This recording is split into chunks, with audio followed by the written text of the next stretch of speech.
হিমন্ত বিশ্বক এনেকৈ থাকিব দিছে ৰ'ব পাৰিছে এনেকৈ কয় নাই মই 1 ঘণ্টা ৰৈ থাকিম মানে হিমন্ত বিশ্বক এনেকৈ থাকিব দিছে ৰ'ব পাৰিছে এনেকৈ কয় নাই মই 1 ঘণ্টা ৰৈ থাকিম মানে কি উল্টা উল্টা কৰি থাকে মই উত্তৰ দিছোঁ যে মই য়োগা যে তহঁতি কৰ হিমন্ত বিশ্বক এনেকৈ থাকিব দিছে ৰ'ব পাৰিছে এনেকৈ কয় নাই মই 1 ঘণ্টা ৰৈ থাকিম মানে 1 ঘণ্টা ৰৈ থাকিব দিয়ক আপুনি মই 1 ঘণ্টা ৰৈ থাকিম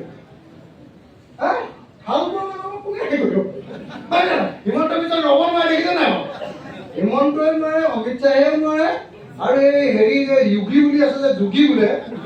যোগী হ'লে নামঘৰত থাকি এইবিলাক কৰি থাকে সেই মানুহটো নোৱাৰে কি উত্তৰ প্ৰদেশত মোক আপুনি 2 ঘণ্টা ৰ'বলৈ কওক মই এতিয়া ৰৈ থাকিম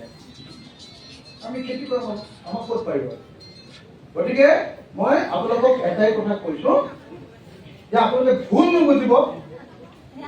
নুবুজিব যে মই কিছুমান কাম কৰোঁ আপোনালোকৰ সন্মান সমষ্টিৰ সন্মান হানি কৰিবৰ কাৰণে নহয় অসমৰ ৰাজনীতিত টিকি থকাটো বৰ উজু নহয় এই প্ৰথমবাৰৰ কাৰণে মোৰ গালি খাই এতিয়া গৌৰৱে প্ৰথমবাৰৰ কাৰণে এতিয়া চুৰিয়া পিন্ধা আৰম্ভ কৰিছে মোৰ গালি খাই কালি দেখিছোঁ ক'ৰবাত মটৰচাইকেলত উঠিছে হিমন্তই যেতিয়া বোকাত জাপ মাৰি দিব গৌৰৱে যদি এনেকৈ ফিটফাট থাকে কেতিয়াও ইলেকশ্যন হয়নে নহয় সেইটো মই চিধাকে কৈ দিওঁ কাৰণে মোক কৈ বোলে ই কংগ্ৰেছত ভাল পায়নে বেয়া এনেকৈ বুলি এনেকৈ কয় মোৰ কথাটো চিধা ভাই যদি সঁচাকে পলিটিক্স কৰিবলৈ আহিছা পিছৰ সেই চৈতানটো যে আছে আমাৰ অসমৰ আটাইতকৈ মেইন চৈতান হিমন্ত বিশ্ব হয়নে নহয় আটাইতকৈ ঘটীয়া মাল হয়নে নহয় কওকচোন আপুনি অসমৰ যিটোতে কেলেংকাৰীত নাম দিব তেওঁতে তাতে হিমন্ত আছে হয়নে নহয় কওক সেই মানুহটোক যদি হেৰি কৰিবলৈ হয় তেতিয়াহ'লে ভাই আমাৰো স্থিতি ভাবিব লাগিব সেইকাৰণে মই মাজে মাজে এনেকুৱা কেতিয়াবা পথাৰত জাপ মাৰি দিওঁ কেতিয়াবা খেতি কৰোঁ মই দিবও জানো মই উঠিবও জানো মই শুইও যাব জানো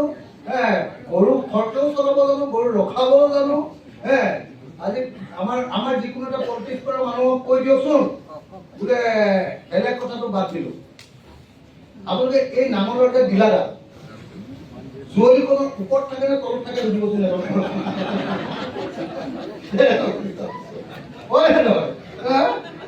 মৈখন